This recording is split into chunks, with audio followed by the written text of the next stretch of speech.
Ou esse vídeo vai ser bom, hein? Fiquem até o final. Porque algumas pessoas foram infectadas antes que outras em The Last of Us? Existe uma causa específica que tenha desencadeado essa pandemia? Ou o único elemento foi realmente o aumento da temperatura? E beleza, se o aumento da temperatura permitiu que os fungos, fossem capazes de viver no organismo de um humano, por onde o fungo da Cordyceps pode ter sido espalhado? O primeiro episódio da série já deu várias pistas do real motivo de como essa pandemia rolou, o que foi o elemento que potencializou essa propagação do vírus. E eu vou contar pra vocês sobre esse real motivo aqui nesse vídeo. Sejam bem-vindos a mais um vídeo da Uma Geek Me Disse sobre The Last of Us, a série que tá fazendo um super sucesso de um jogo que eu nunca joguei. Antes de começar o vídeo, não se esqueçam de deixar sua curtida, também de se inscrever no canal e também de dar um check lá no Instagram e no TikTok, que a Uma Geek Me Disse também está presente nessas outras redes sociais. Bom, o vídeo de hoje, galera, ele vai ser feito com base em uma análise de pequenos elementos que foram inseridos no primeiro episódio de The Last of Us e que muita gente aqui pode acreditar que tenham sido apenas coincidências. Mas já que eu sou louca, e eu sei que a maioria de vocês também é, zoeira, mas assim, analisando todos os elementos que eu vou trazer aqui pra vocês,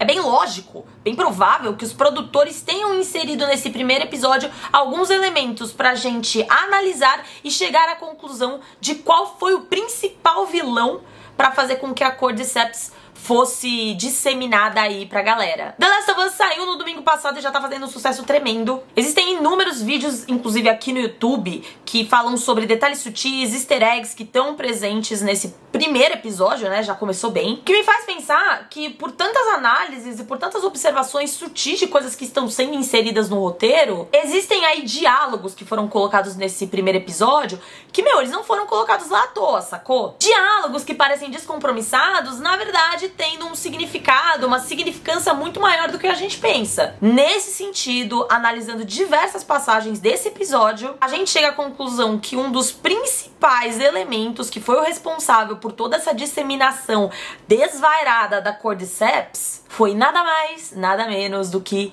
farinha. Isso mesmo, povo, farinha. Vamos explicar aqui da onde surgiu toda essa teoria da conspiração. Todos nós sabemos que nos momentos iniciais lá da série é comentado que o fungo da Cordyceps, ele não conseguiria sobreviver no organismo de um ser humano. Porém, se houvesse um aumento da temperatura aí por conta do aquecimento global, o fungo seria capaz de ser recebido pelo corpo humano. Pra vocês entenderem como o fungo funciona, a relação mais conhecida desse fungo, mais comum, é entre o Cordyceps e artrópodes. Ele é capaz de tornar formigas, por exemplo, em verdadeiros zumbis. A contaminação pelo fungo ocorre por meio de esporos que entram em contato direto com a parte externa da formiga. O fungo, ele se desenvolve dentro do corpo da formiga, consumindo estruturas musculares dela. Durante esse tempo, a formiga mantém a sua atividade de forma normal. O fungo continua se desenvolvendo até chegar no sistema nervoso central, o que ocorre cerca de 1 a 2 semanas depois da infecção. A partir daí, esquece, fudeu. A formiga começa a apresentar movimentos diferentes, muitas vezes trêmulos, o que acaba impedindo elas de até mesmo se locomover. Elas começam a cair dos arbustos que elas estão lá escalando. Isso acontece por conta das convulsões provocadas pelo fungo. A formiga, então, acaba morrendo depois de um tempo, e cerca de 1 a 2 semanas depois da morte da formiga, observa-se a formação do ascoma para fora do corpo do animal. Os esporos são, então, produzidos e liberados para o ambiente, podendo novamente infectar novas formigas. Beleza, e por que isso não rola em seres humanos? De acordo com o cientista da série, o fungo ele não consegue sobreviver no corpo de uma pessoa que tem uma temperatura acima de 30 graus. Mas que com o aumento da temperatura do planeta Terra por conta do aquecimento global,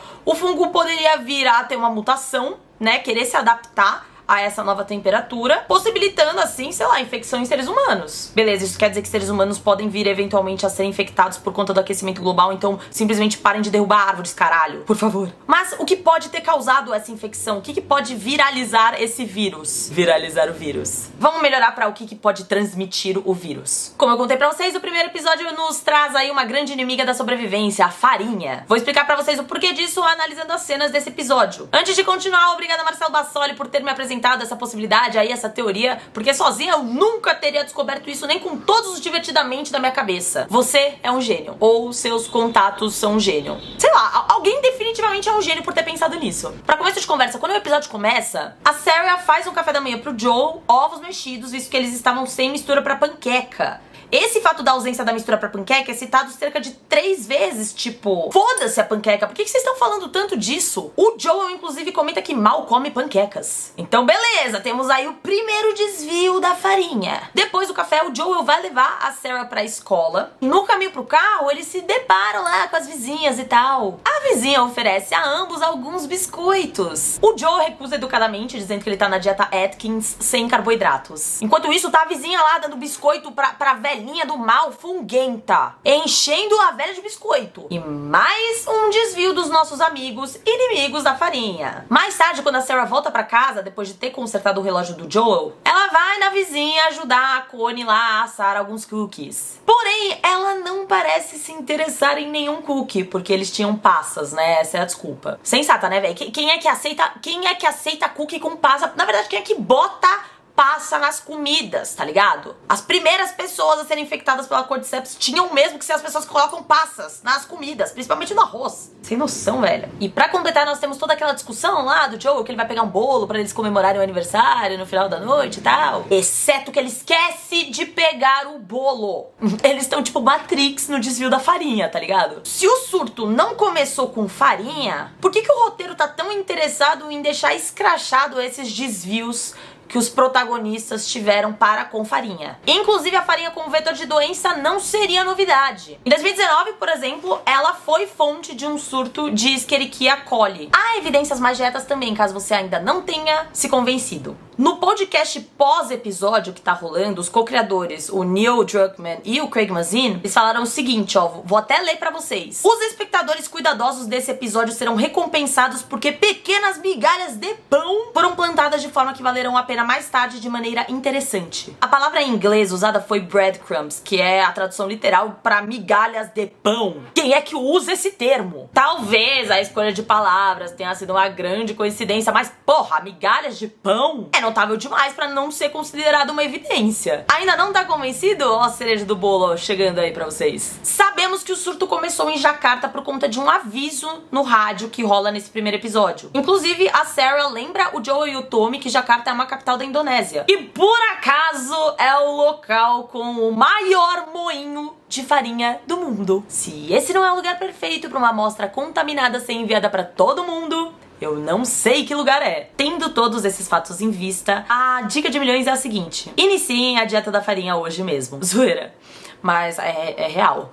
É real. Enfim, galera, como eu disse antes, tudo isso é uma teoria. Mas a gente realmente precisa de um elemento que seja responsável pela disseminação da Cordyceps. E que justifique algumas pessoas terem sido infectadas antes de outras. Talvez essas pessoas que tenham sido infectadas com antecedência costumem, sei lá, ingerir farinha mais do que outras pessoas, com mais frequência, sacou? Muito difícil que esse tanto de coisa em apenas um episódio não signifique absolutamente nada. Mas sei lá, talvez tenha sido um surto de teoria mesmo. Não sei. De qualquer forma, eu acho que vai existir um episódio que aborde um pouco mais como a pandemia foi desencadeada. E com certeza a gente em breve vai saber um pouquinho mais de como houve esse vírus, né? De como ele tá sendo disseminado.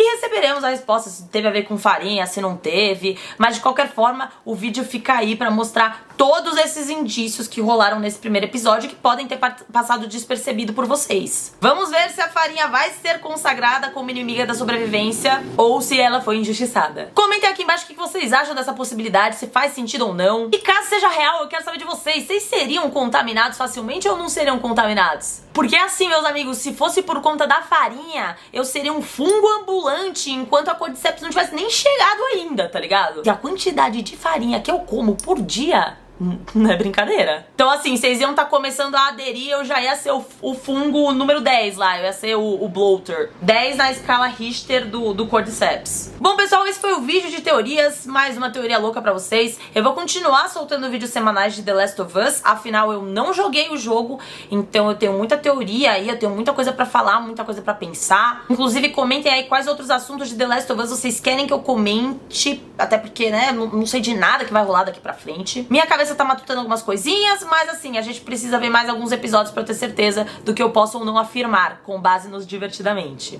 É isso, espero que vocês tenham gostado do vídeo. Não deixem de se inscrever no canal, curtir, dar um check nas outras redes sociais e me acompanhar, porque teremos muito mais coisa de The Last of Us. E hoje tem episódio, hein? É isso, pessoal. Espero que vocês tenham gostado. Um beijinho e até os próximos vídeos.